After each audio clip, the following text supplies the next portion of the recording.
Bienvenue à tous. Aujourd'hui, on va s'aventurer dans le très grand iceberg de Minecraft. Nous allons observer cet iceberg visible depuis la surface, mais nous allons aussi nous intéresser un peu plus en profondeur par la partie enfouie sous le niveau de la mer. Et oui, à première vue, un iceberg peut paraître petit, mais en dessous se cache une bien plus grosse partie de celui-ci. Nous allons donc l'observer en détail dans cette vidéo et allons chercher le plus profond possible. En passant par le ciel visible au-dessus de l'iceberg en lui-même visible depuis la surface que nous connaissons tous, la partie émergée de l'iceberg juste en dessous du niveau de la mer un peu cachée, la partie vers le milieu de l'iceberg bien cachée, le bas de l'iceberg, puis sa pointe, un endroit enfoui et terrible que très peu de gens connaissent. Mais nous allons aussi aller chercher en dessous de l'iceberg, dans les abysses jusqu'au fond de l'océan, à des endroits jamais explorés par l'homme ou par très peu, que je vous garantis que vous ne connaissez pas. Sauf si vous avez déjà regardé une de ces vidéos français d'iceberg Minecraft un peu... je sais pas quoi. On vous a concocté ce qu'on trouve être les meilleures parties de cet iceberg, car il est très très grand, et on ne pourrait pas tout dire en une vidéo. Donc que dire de plus, je laisse la parole à Sky pour commencer la vidéo. On commence doucement par le poème de fin de générique. Une fois avoir tué l'Under Dragon, un long message apparaît, après avoir traversé le portail de l'End. Il a été écrit par Julian Goog suite à la demande de Notch pour que quelqu'un l'aide à inclure un texte pour la fin du jeu, ridicule et exagéré. Le poème implique deux orateurs parlant des réalisations du joueur ainsi que la comparaison du long rêve de la vie au court rêve d'un jeu. Mais alors, est-il vraiment exagéré et ridicule ce texte ? Ensuite, on reste dans la simplicité avec le vrai nom de Steve. Vous le connaissez tous sûrement, le nom du joueur qu'on joue est Steve. Mais d'où vient ce prénom? Lorsqu'on a demandé à Notch quel était le nom du joueur qu'on jouait en jeu, il a répondu en plaisantant « Steve », inventant le nom sur le champ. Il est depuis devenu le nom canon du joueur. La communauté l'a accepté et depuis, on ne l'appelle que comme ça. Quand Alex a été introduit dans la 1.8, le menu changer de skin sur Minecraft.net utilisait alors le nom Steve pour faire référence au modèle du joueur original. Ensuite, nous avons les puits du désert. Une structure incroyablement rare qui se génère dans les biomes désertiques, malgré leur faible utilité. Cette structure se génère même si l'option générer des structures est désactivée. On ne sait pas pourquoi la grande majorité de ces puits ont été créés si loin de la plupart des villages. Peut-être que derrière ces puits simplistes se cache une utilité bien plus importante. Passons à un sujet un peu plus étrange qui est de dormir dans d'autres dimensions. Si vous essayez d'utiliser un lit pour dormir dans le Nether ou l'End, le lit explosera, ce qui mettra feu aux blocs environnants. Si le joueur est tué par cette explosion, vous recevrez le message de mort dans le chat, votre nom, suivi de « a été tué par » entre crochets, conception intentionnelle du jeu. Cela se produit également lorsque vous mourrez suite à une explosion d'une encre de réapparition dans l'Overworld. Avant de vraiment rentrer dans l'iceberg, finissons avec les mystérieux visages dans le sable des âmes. Nous pouvons apercevoir, dans la texture du sable des âmes, des visages hurlants, ce qui suggère qu'il y a des âmes incrustées dans le bloc lui-même. Le sable des âmes a peut-être marqué l'emplacement de sites funéraires ou de cimetières de civilisations disparues depuis longtemps. Ou c'est peut-être simplement un processus naturel qui se produit lorsque des créatures meurent près de blocs de terre dans le Nether. Alors, j'espère que vous allez bien car ce que vous avez entendu jusqu'ici, c'était le ciel au-dessus de l'iceberg. Désormais, nous allons rentrer dans la face visible de l'iceberg. La face qu'on peut apercevoir sans savoir ce qui se cache en dessous. Donc, accrochez-vous, même si ça reste que la face visible de l'iceberg. Pour commencer, avec la face visible de l'iceberg, nous allons aborder le sujet de Herobrine. Vous le connaissez sûrement, c'est la creepypasta classique d'une entité qui prétend être le frère mort de Notch. La première image lui a été publiée sur un forum de 4chan, tandis que le premier canular vidéo a été créé par GoBrocraft, streamer Copeland, qui a depuis été supprimé. Herobrine a depuis été accepté à la fois par la communauté ainsi que par Mojang, apparaissant dans des illustrations promotionnelles, un livre dans le monde du 10e anniversaire, et même dans les notes de mise à jour où il est supprimé en plaisantant à chaque mise à jour. Herobrine reste un des mythes les plus connus de Minecraft et continue d'effrayer les enfants nouveaux qui découvrent Minecraft. Ensuite, nous avons les fameuses Farlands. Elles sont issues d'un bug de génération de terrain qui démarre à 12 550 821 blocs du spawn. Elles sont créées en raison d'une erreur de débordement du bruit fractal que Minecraft utilise pour créer le terrain. Il existe plusieurs types de Farland, les Edge Farland, Corner Farland, Sky Grid et Stripland. Bien que les Edge Farland soient les plus célèbres, les joueurs rencontrent plusieurs autres bugs à cette distance élevée, allant de la nervosité au passage à travers les blocs. Dans la bêta 1.8, les Farland ont été supprimés en raison d'un changement dans la génération du monde, et dans la version 1.8, une bordure mondiale a été ajoutée au jeu à la place. Dans la Bedrock Edition, les Farland existaient encore jusqu'au 23 juin 2021, après quoi, seuls les Stripland ont continué d'exister. Pour la sortie de la version 1.17 en avril 2021, la version Bedrock ont été considérablement modifiées, en devenant de fines bandes de terre se connectant à un angle droit plutôt qu'un seul fouillis de blocs. On va continuer avec le tutoriel du Nether Portal dans le logo Minecraft. Les éditions console Legacy de Minecraft contenaient des mondes didacticiels pour aider les joueurs à apprendre les bases du jeu. Ces mondes contenaient un logo Minecraft géant dans le ciel, et y pénétrer révélait souvent un secret, allant d'un coffre rempli de diamants à un portail du Nether entièrement éclairé par un couloir de torches presque infini. Continuons de nous enfoncer dans l'iceberg avec le mouton rose. Les moutons roses peuvent apparaître dans 6 couleurs de laine différentes. Blanc, noir, gris, gris clair, marron et rose. Le rose est la couleur la plus rare. Les moutons roses ne représentent que 0,164% de tous les moutons. Alors qu'un bébé mouton rose est encore plus rare, apparaissant naturellement dans seulement 0,0082% des cas. On en parle justement dans cette vidéo en haut à droite de l'écran. Allez-y. Finissons-en avec la partie visible de l'iceberg, avec les easter eggs de NameTag.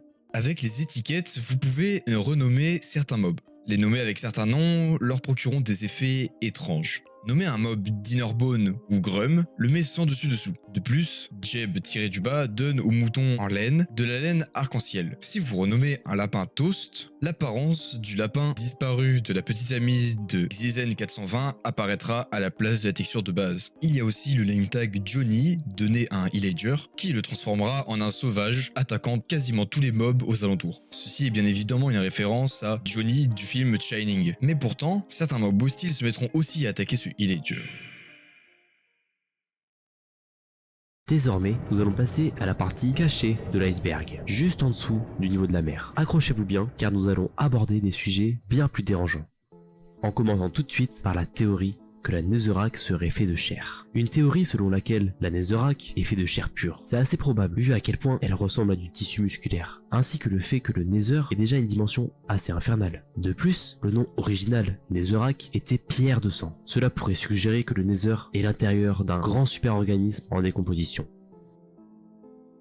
Continuons avec la théorie des couches de dimension. Bien qu'elle ne soit jamais réellement montrée dans le jeu, de nombreux fans spéculent que le Nether existe sous l'Overworld. Et oui, de la Bedrock est disposée à la couche la plus basse dans l'Overworld, tandis que de la Bedrock est disposée à la couche la plus haute dans le Nether. Ce qui pourrait nous faire croire que le Nether se trouve en réalité en dessous d'Overworld, avec son atmosphère infernale et l'existence du plafond du Nether. Tandis que l'End se trouverait au-dessus, en raison de son thème spatial, et du fait que le vide infini se trouve tout autour de l'End, comme pour l'espace. En fait, l'affiche officielle de Minecraft World Beyond place l'End au-dessus de l'Overworld et le Nether en bas. Mais le 22 octobre 2020, Dinnerbone a déconfirmé cette théorie dans un message sur Twitter, malgré le fait que tout reste cohérent, car 8 blocs traversés dans l'Overworld équivaut à 1 bloc traversé dans le Nether. C'est quelque chose que les développeurs se sont embêtés à faire et ça n'a pas l'air d'être là pour rien, ce qui prouverait que le Nether est en dessous de l'Overworld, étant plus proche du centre de la Terre. Ensuite, parlons du réacteur du Nether, qui certains d'entre vous ne connaissent probablement pas. Avant que la Pocket Edition n'ait un véritable Nether, vous deviez créer une structure appelée Nether Reactor, afin de générer une Nether Spire, à l'intérieur de laquelle se trouvaient des blocs liés au Nether, ainsi que des cochons zombifiés et de l'obsidienne brillante. Cette structure nous permettait de par la suite aller vaincre l'Under Dragon, mais ce n'est que dans les versions supérieures que le réel Nether que nous connaissons tous a été introduit. Connaissez-vous les rubis ? Dans la snapshot de la 1.3.1, les émeraudes que vous connaissez sûrement tous étaient initialement censées être des rubis, une pierre plutôt ronde et rouge. Cependant, la texture a rapidement été modifiée pour une émeraude plus verte, car celle-ci pouvait être confondue avec la redstone qui était déjà présente dans le jeu. Le rubis à l'époque nous permettait de craft des armures. C'était cette pierre-là que nous échangeons avec les villageois pour marchander, et elle peut encore aujourd'hui parfois réapparaître dans des snapshots de poissons d'avril, devenant ainsi une légende oubliée de Minecraft. Terminons cette partie par les langues secrètes de Minecraft. Le menu langue de Minecraft contient 6 langues secrètes. Le langage pirate, le lolcat, l'anglais shakespearien, l'anglish, l'anglais inversé et le russe pré-révolutionnaire. De plus, 4 langues conlangues ont également ajouté. La langue Klingon de Star Trek, l'une des langues elfiques du Seigneur des Anneaux, le Kenya, l'espéranto et le lojban, créés par le LLG, Logicial Language Group.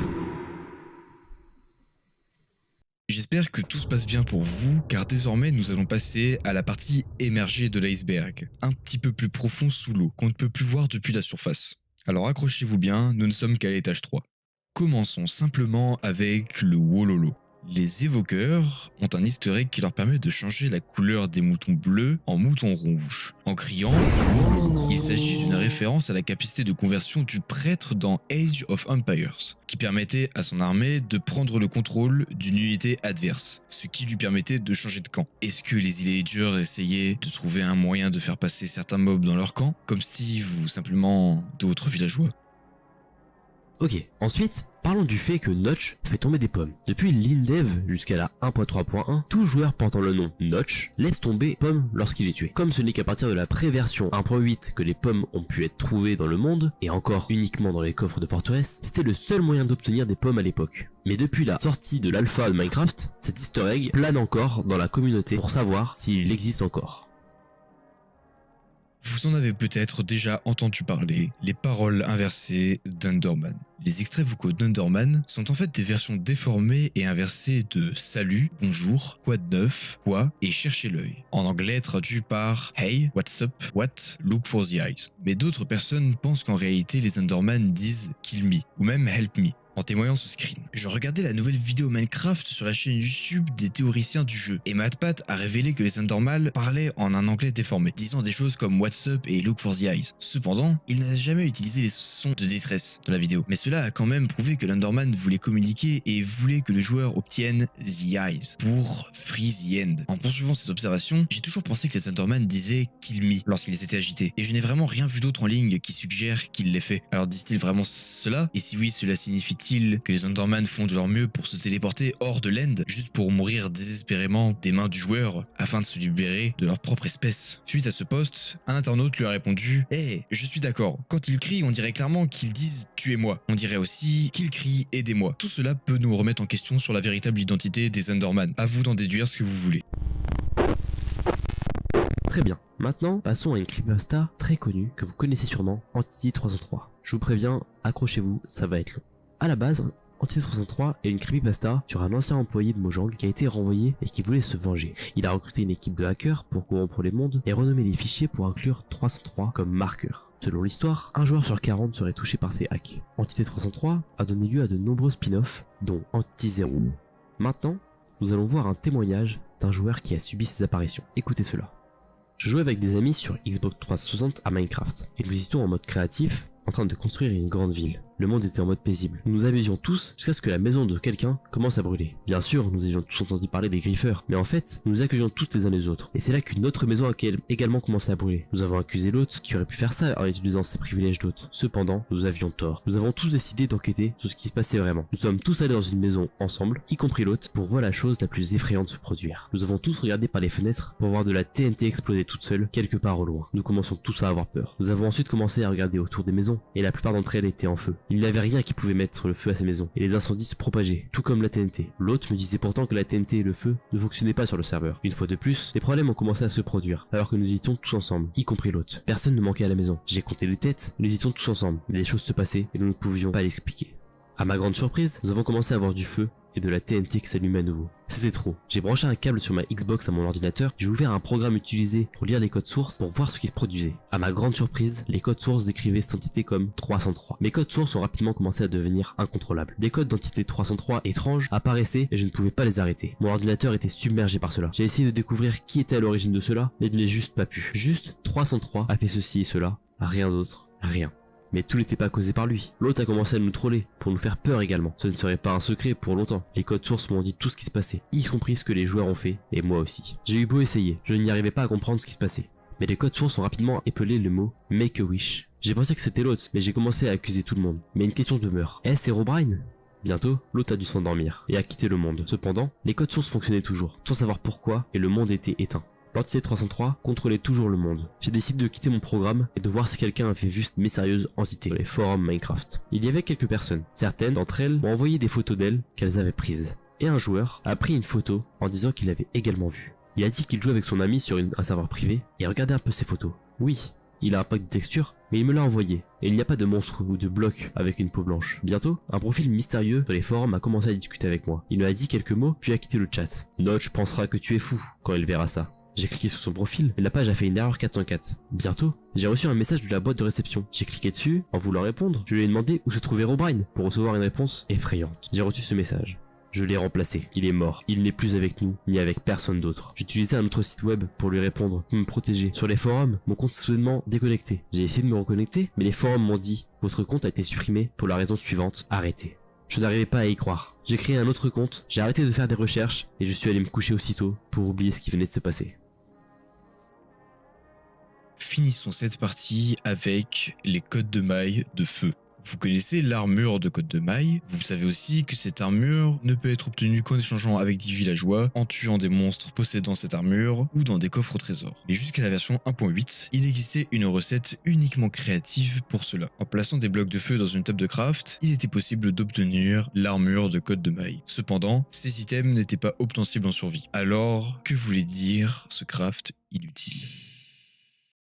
Désormais, nous allons passer à des recoins très cachés de Minecraft, vers le milieu de l'iceberg, un endroit invisible depuis la surface, des choses très sombres, des secrets bien cachés, des histoires flippantes et bien encore. Mais rappelez-vous que nous sommes encore très loin des fonds marins, il reste encore beaucoup à découvrir. Commençons par le spectrogramme du disque 11. En mettant l'audio du disque 11 dans un spectrogramme, cela révèle une image de la tête de Steve, ainsi que le nombre 12 418. Ce nombre est la signature du célèbre compositeur C418, puisque la lettre C en hexadécimal correspond au nombre 12, puisque C418 est le nom du compositeur de nombreuses musiques de Minecraft. Ensuite, comment ne pas parler de la théorie connue des Enderman qui seraient des humains corrompus. C'est une théorie selon laquelle les humains n'existent pas dans le monde de Minecraft car ils ont tous été transformés en Enderman. Les paroles inversées des Enderman soutiennent peut-être également cette théorie. Cependant, la façon dont ils sont devenus des Enderman en premier lieu est une autre question. Peut-être qu'ils se sont simplement transformés comme ça dans l'end, un peu comme le font les piglins dans le monde extérieur. Ils auraient également pu être corrompus par une autre créature comme les Endermites, ou simplement mutés en mangeant trop de chorus fruit, gagnant de manière permanente la capacité de se téléporter au prix d'une apparence défigurée. Passons maintenant au prochain thème avec les effets des phases de la lune. Comme vous le savez peut-être, certaines phases de la lune peuvent avoir des effets subtils sur les monstres. Par exemple, la fréquence d'apparition de slime dans les marais est proportionnelle à la quantité de lune visible. Donc, une nouvelle lune n'engendre aucun slime, alors qu'ils apparaissent le plus fréquemment pendant une pleine lune. Une pleine lune augmente également les chances pour que les squelettes et les zombies puissent ramasser les objets et également d'apparaître avec des armes et des armures à leur possession. La pleine lune augmente également les chances pour que les araignées puissent apparaître avec des effets tels que l'invisibilité ou speed. Enfin, pendant une pleine lune, 50% des chats qui spawneront seront entièrement noirs. La lune possède en tout 8 phases qui s'alternent à chaque nuit. Ensuite, comment ne pas parler du culte du manoir des bois ? Vous connaissez sûrement la structure manoir présente dans les forêts sombres de Minecraft. Mais savez-vous qu'il cache de grands secrets ? Les salles secrètes du manoir des bois contiennent des idoles, une salle de réunion avec une carte, des cellules de prison dans lesquelles sont présentes des allées qui vont servir à autre chose plus tard vous verrez, et un faux portail de l'end, indiquant que les villagers ont une sorte d'objectif ultime dans les coulisses. Il y a aussi une pièce pleine de laine bleu clair et bleu foncé, les mêmes couleurs que la chemise et le pantalon de Steve de Minecraft. N'aurait-il pas été créé et envoyé par Herobrine ? Telle est la question. Terminons cette partie de l'iceberg par une théorie qui est très fortement cohérente.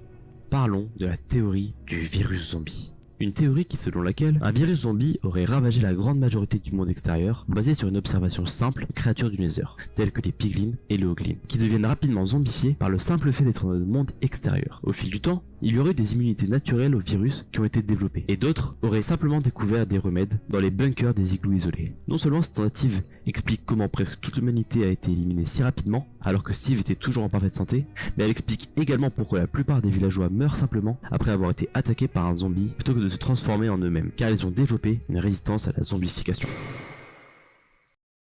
Passons maintenant au bas de l'iceberg, un endroit sombre et lugubre, rempli de secrets que peu de gens connaissent. Cet endroit a été fréquenté que par très peu de personnes. Quoi de mieux pour commencer cette partie sombre et dérangeante que les caricatures des villageois antisémites?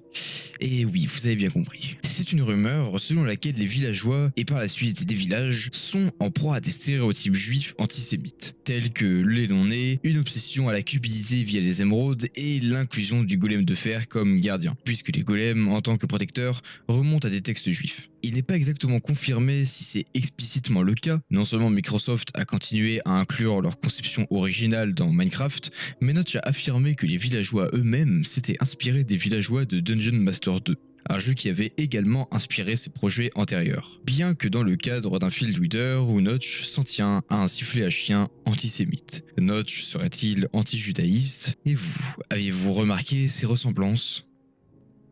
Passons dès maintenant au QR code secret. Dans une mise à jour Love and Hug du 1er avril 2015, se cachait un code QR dans sa version. Près du 00, plusieurs chunks de terrain où certains blocs ne pouvaient pas être enneigés. Cette zone formait au final un QR code qui, une fois scanné, pouvait indiquer Minecraft 1.9 The Combat Update, faisant allusion à la mise à jour à venir de l'époque, même si maintenant nous savons que cette mise à jour n'a jamais existé.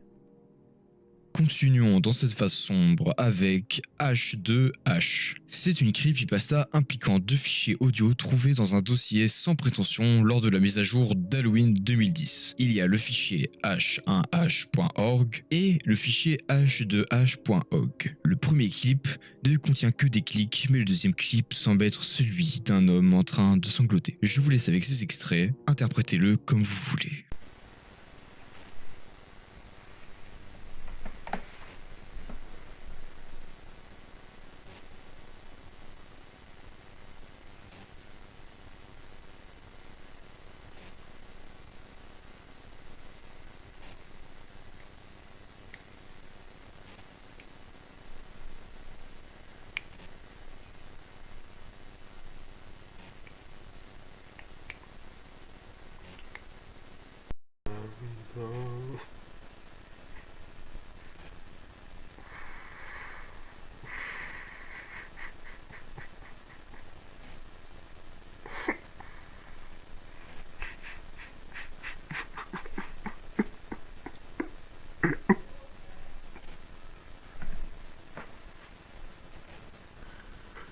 Jag sätter bara ett prote.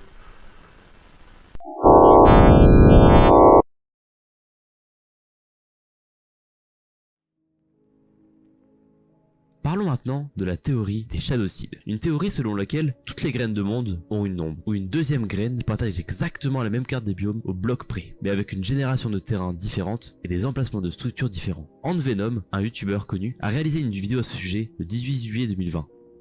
Nous allons passer à la théorie des Vex, qui seraient en réalité des allais corrompus. Les allais sont des créatures sans pattes, sur le thème de l'esprit, incroyablement similaires aux Vex, jusqu'à la texture de leurs ailes. La seule grande différence est que les allais sont passifs et que les Vex sont hostiles, et invoqués par des évocateurs. On pourrait spéculer que les Vex sont de résultats d'évocateurs, capturant et corrompant les allais pour leur propre profit. Ce serait pour ça qu'on retrouverait des allais dans des postes de pillard et dans des manoirs. Cette théorie est confirmée par Mojang lorsqu'ils ont modifié la texture du Vex pour la faire correspondre à celle de l'allais récemment ajoutée à Minecraft, histoire qu'on remarque bien leur similitude. Avant de passer à la pointe de l'iceberg, nous allons passer par l'horrible histoire de Stybee McStepface. Dans la dimension isolation de la mise à jour Minecraft Infinity, on peut y retrouver un villageois nommé Bob, accompagné de ses 3 chiens. Chaque chien ayant un collier associé à une couleur RVB, rouge, vert et bleu. Des panneaux placés à l'extérieur de la maison indiquent Ingen Kelflam Tak, en suédois traduit par pas de publicité s'il vous plaît, et partez. Mais si on fouille encore un peu, on peut trouver un coffre caché sous sa maison qui contient de la chair pourrie, des os et une épée nommée Stybee McStepface. Ce coffre nous indique que Bob a peut-être utilisé cette épée pour assassiner et enterrer quelqu'un. Il aurait pu s'agir d'un deuxième habitant de la maison, ou d'un visiteur, qui sait. Très bien, dès à présent, nous allons passer à la pointe de l'iceberg, le plus bas de cette terrifiante iceberg. Juste en dessous de nous se trouvent les terribles abysses, que nous explorerons juste après. Pour l'instant, gardons les pieds sur la glace et explorons cette terrible pointe. La théorie de l'Hollow World. Bien qu'il soit vu plus grand que la Terre, bien sûr, en se basant sur la taille des frontières du monde naturel, le joueur de Minecraft ne subit pas 8 jets de force. En fait, la gravité est sans doute inférieure à celle de la Terre, ce qui explique pourquoi Steve peut sauter sans effort sur des blocs d'1 mètre de haut et courir sans se fatiguer. La raison de cette gravité réduite est probablement due au fait qu'une grande majorité du monde est en fait creux. La croûte terrestre a une épaisseur de 35 km et la distance jusqu'au centre de la Terre est de 6371 km. Mais la distance entre le niveau de la mer et le substrat rocheux de Minecraft n'est que de 62 mètres. Le vide n'est peut-être pas un gouffre sans fond, mais en réalité une grande étendue d'obscurité au milieu d'une gigantesque planète artificielle.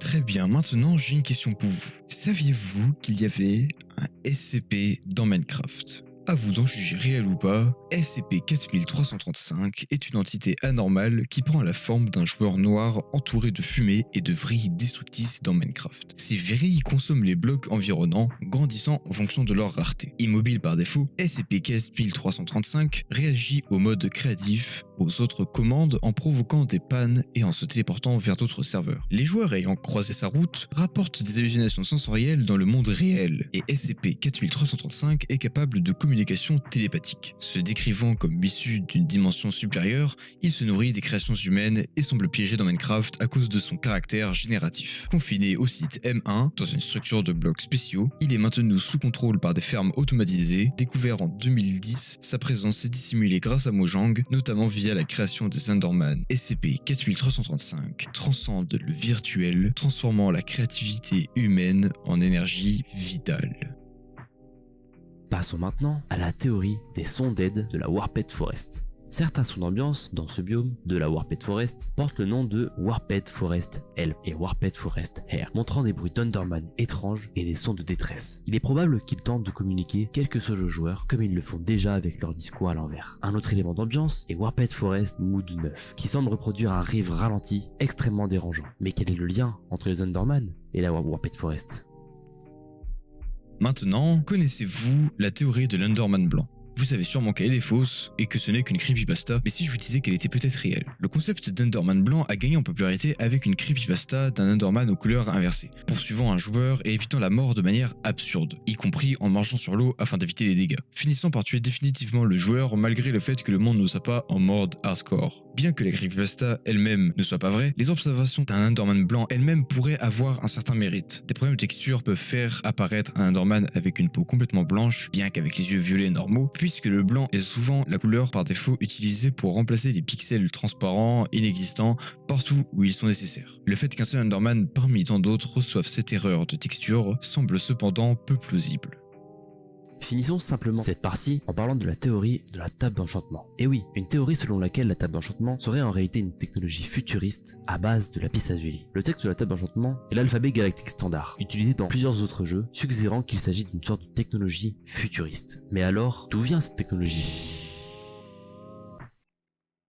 Très bien, maintenant que nous avons vu la pointe de l'iceberg, où pouvons-nous aller ? Eh bien sachez que depuis tout ce temps, sous nos pieds se trouvent les abysses. Et oui, nous nous sommes trop concentrés sur cet iceberg. Nous avons vu la face visible, sachant qu'il se cachait des choses bien plus terribles en dessous. On ne les voyait pas. Nous avons exploré, nous sommes allés jusqu'à cette pointe, sans savoir qu'il y avait bien pire encore en dessous. Alors pourquoi pas y aller maintenant ? Donc voilà, désormais nous passons en dessous de l'iceberg. Lâchons cet iceberg trop exploré que bien trop de personnes connaissent. Je suis sûr qu'on a juste énuméré des choses que vous connaissez déjà. Allons voir ce qui se cache dans le noir. Maintenant que nous sommes dans le noir, quoi de mieux pour commencer que de parler de l'ancienne méthode de réapparition du dragon. Dans l'instantané 15W31A de la 1.9, avant qu'un moyen officiel de réinvoquer le dragon de l'Under ne soit ajouté, en plaçant 4 cristaux de laine le long du puits du portail que vous connaissez tous, on pouvait ramener le dragon en créant un visage de creeper en argile le long de l'axe nord-sud de l'île de l'End. C'était un moyen quasiment inconnu de réinvoquer ce dragon. Peu de personnes le connaissent, et si vous le connaissez, vous pouvez vous considérer comme un ancien de Minecraft. On a découvert cette méthode que très récemment, même si elle a toujours existé sous notre nez depuis le début. Étrange, n'est-ce pas ? Continuons donc dans les abysses profonds par la théorie que Steve serait en réalité amnésique. C'est une théorie basée sur l'hypothèse selon laquelle les recettes et les avancées de Minecraft sont des informations coniques et sont en fait les pensées de Steve lui-même. À un moment donné, au cours d'un événement apocalyptique, il serait tombé dans le coma alors que la plupart des humains présents sur Terre ont disparu. À son réveil, au cours du jeu, des événements spécifiques l'ont amené à rafraîchir sa mémoire et à se souvenir de plus en plus de compétences qu'il possédait auparavant. Un exemple notable, la façon dont le simple fait d'aller dans l'eau débloque la recette de fabrication des bateaux, même si le joueur n'a pas encore réellement collecté de bois. De plus, chaque objet ou bloc crafté débloque automatiquement d'autres crafts associés à ce bloc. Mais alors, combien de temps Steve aurait été dans le coma? Et où est passé le reste de la population? Le Wither Boss. Je vais vous en parler dans ces abysses car vous ne saviez peut-être pas qu'il était en réalité imparfait. Et oui, le Wither actuel est formé de seulement quelques blocs de sable d'âme et de 3 crânes de squelettes de Wither. Cela ne semble pas vraiment beaucoup pour invoquer ce qui est apparemment une entité incroyablement puissante. Sans parler du fait que le Wither n'est qu'un torse flottant sans aucun membre. Steve ne connaît probablement pas la bonne façon d'invoquer le Wither parfait et se base plutôt sur ce que représente le tableau du Wither. Bien que ce ne soit pas canon, le principal antagoniste de Minecraft Story Mode saison 1 était le Wither Storm, une version beaucoup plus puissante du Wither, invoquée avec un bloc de commande au milieu du sable des âmes. Peut-être que cette version-là est la vraie version du Wither, ce monstre terrifiant qui peut dévaster toute une contrée. Parlons maintenant d'un événement marquant, un événement bien caché dans les recoins d'internet et que seuls les joueurs très expérimentés et curieux peuvent connaître. Parlons maintenant de l'African Single Player Slur. Vers le 27 janvier 2012, lors du passage à la langue africain dans les pays d'Afrique, les joueurs ont été accueillis par la phrase « You are a nigger » à la place du bouton solo sur l'écran titre. À ce moment-là, ce fut la panique. Partout sur les réseaux, le monde s'enflammait, ne comprenant pas pourquoi Mojang aurait fait une telle chose. Rapidement après cela, Mojang s'est excusé peu de temps après, attribuant cela à un farceur, soi-disant, qui aurait abusé de Claudine, qui à l'époque était l'outil de traduction principatif dont le jeu s'inspire. Mais est-ce vraiment une erreur de l'outil de traduction? Ou ne serait-ce pas plutôt un développeur qui aurait fait une blague de mauvais goût? Passons maintenant à l'une des théories qui me plaît le plus. La théorie des essais nucléaires sur l'île aux champignons. Et oui, vous avez bien compris. Les îles aux champignons se distinguent par leurs aspects de biome. Elles contiennent un type d'herbe, le Bicélium, que l'on ne trouve nulle part ailleurs, ainsi que les vaches moucherons mutées. De plus, aucune créature hostile n'y apparaît, ce qui lui confère une atmosphère paisible, mais désolée. Étant donné que ces biomes sont presque toujours exclusivement des îles, il est probable que ces sites aient été utilisés par des civilisations antérieures pour tester des armes nucléaires loin du continent, et que les radiations aient conduit à l'extinction et à la mutation des espèces qui y restaient. Le thème des champignons sur les îles pourrait ainsi être symboliquement lié aux nuages en forme de champignons générés par les explosions nucléaires. Ce scénario apocalyptique serait cohérent, grâce à tous les indices qu'on trouve sur cette terre. Ce scénario marque la fin des abysses, mais il reste encore plus profond que ça. Et oui, nous sommes dans le noir, mais nous n'avons pas encore touché le fond. Nous allons nous diriger vers ce fond et explorer les fins fonds des abysses. Dans le fin fond de ces abysses se cachent des choses qu'on ne pouvait même pas encore imaginer possibles. Des tréfonds enfouis, les choses les plus cachées de Mojang. Ce que Minecraft n'aimerait pas que vous voyez. Alors c'est ce qu'on va voir aujourd'hui, maintenant, dans les abysses les plus profonds de Minecraft. Très bien, désormais que nous sommes au plus profond des abysses, nous pouvons commencer avec les phylactères de Lich, générateurs de monstres. Une théorie qui tente d'expliquer l'origine des générateurs de monstres. Elle prétend qu'il existait autrefois une race de créatures expertes en magie. Dans leur quête d'immortalité, ils ont lié leurs âmes à des machines enfermées dans des donjons, dans l'espoir de régénérer leur corps une fois devenus vieux et fragiles. Bien sûr, à mesure qu'ils vieillissaient, leurs âmes se dégradaient davantage, et leur nouveau corps se dégradait en conséquence. Incapables d'arrêter les machines, ceux qui liaient leurs âmes se sont retrouvés coincés dans un cycle perpétuel et angoissant de pourriture, menant aux zombies et aux squelettes que nous trouvons aujourd'hui dans les générateurs de monstres. Passons maintenant par une autre théorie très fortement similaire à celle de Steve qui serait en réalité amnésique. Steve qui serait potentiellement dans le coma. En effet, quelques parties de Minecraft pourraient indiquer que Steve est réellement dans le coma et qu'au cours du jeu, il doit faire face à son passé. En premier, la plupart des monstres morts-vivants partagent le visage de Steve, même que le zombie a les mêmes couleurs de vêtements, juste avec une peau verdâtre sans vie. Il ne rêve pas non plus lorsqu'il dort, probablement parce qu'il est déjà lui-même dans un rêve. La preuve la plus convaincante est sûrement le poème de fin dans l'End. En plus de comparer la vie en tant que long rêve au rêve court du jeu, la dernière ligne du générique de fin demande aux joueurs de se réveiller. Un peu intriguant, non? Mais c'est pas fini. Les dimensions dans Minecraft pourraient également représenter différentes étapes du subconscient. L'Overworld serait le subconscient de surface, où l'imagination prospère et où les souvenirs conservés restent en ordre. Il représente le présent, mais le monde inférieur, le Nether, en revanche, représente les traumatismes et les regrets de notre passé. Il symbolise la partie chaotique de notre subconscient, abritant nos peurs, nos instincts, nos motivations et nos pulsions. Enfin, la dernière dimension, l'End, est la partie la plus naïve, est la plus inconsciente de notre esprit. Elle représente l'avenir, le combat final, qui consiste à défier et à tuer le Nain Dragon, ce qui permettrait à Steve d'accepter son passé et d'aller de l'avant. De plus, à sa mort, le dragon laisse tomber un œuf qui symbolise la création et la renaissance d'une potentielle nouvelle chance de vivre.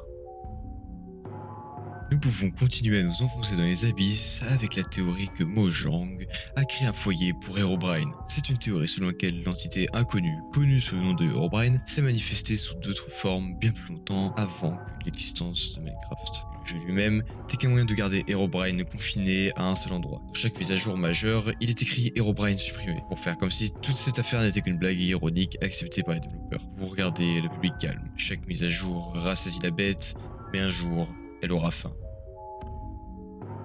Parlons maintenant d'une théorie très peu connue sur les beacons. Je parle bien de la théorie de Beacon with his souls. En effet, comme vous le savez, les balises nécessitent pour leur fabrication une étoile du Nether, qui se trouve dans le noyau du Wither, issu d'une fusion hideuse de sable des âmes et de crânes de Wither squelettes qui autrefois étaient morts vivants.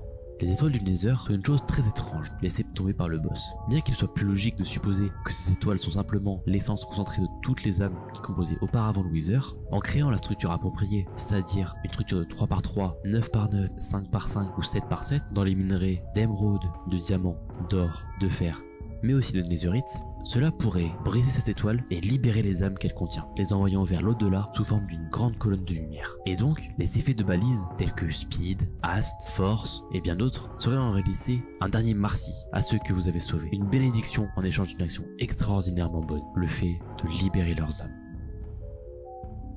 Très bien, maintenant, pour terminer cette longue vidéo, nous pouvons parler de terrifiante, Don't Look at the Moon, traduit par Ne regardez pas la lune. Il ne s'agit pas exactement de ne pas regarder la lune. Il y a une rumeur selon laquelle il existe un code dans Minecraft qui vérifie si vous regardez ou non la lune, et de nombreuses expériences ont été faites pour la tester. Certaines ayant des effets désastreux, entités de l'ombre, êtres incendiés, corruption du monde, montrant des signes d'être une creepypasta extravagante. Look at the Moon est bien connu dans la communauté Minecraft, bien que sa véritable histoire reste encore mystérieuse. Chaque fois que nous essayons d'explorer cette creepypasta, on finit toujours sur un mystère. D'ailleurs, creepypasta n'est peut-être pas le terme à utiliser pour cette histoire. C'est très certainement une histoire vraie. Une histoire qui a été reprise, des dérivations ont été faites, mais l'original reste inconnu. Du moins, pas tellement. Voyez-vous, l'histoire de l'iceberg que nous sommes en train de lire, l'iceberg de Minecraft, a été postée sur un Reddit par la personne qui a justement vécu cette histoire. Alors désormais, je vous laisse donc avec ces extraits.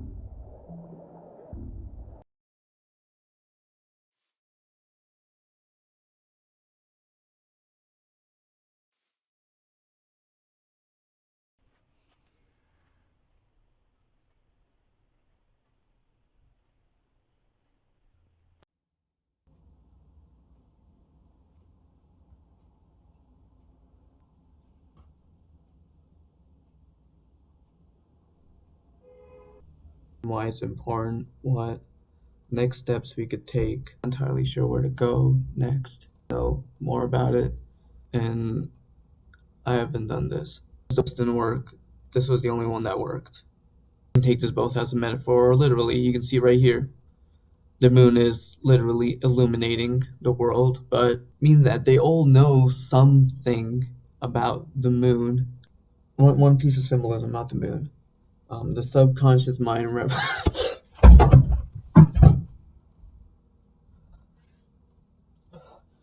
the agent, whether benevolent or malevolent, doesn't. They fucked with me.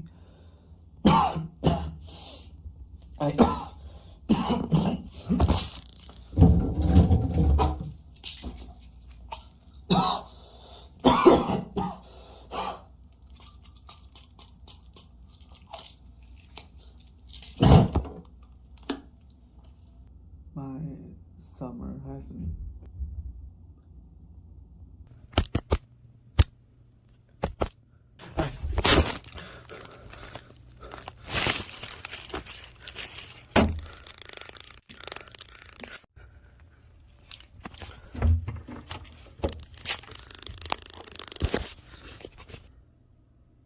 I thought I could wait, I was getting better.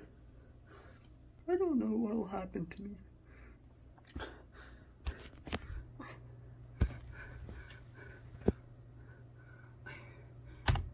I finally,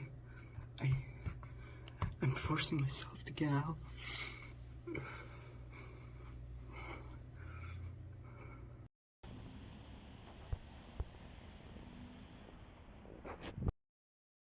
Voilà, j'espère que cette vidéo vous aura plu. Maintenant, vous pouvez faire ce que vous voulez. Entre aller faire des recherches pour avoir plus de réponses, ou aller faire un tour sur notre chaîne et potentiellement vous abonner. C'était beaucoup de travail de faire cette vidéo, alors vous pouvez être sympa et nous donner un petit pouce bleu pour le soutien. Sur ce, nous on vous dit à la prochaine pour de nouvelles vidéos. C'était Grey Sky, à plus.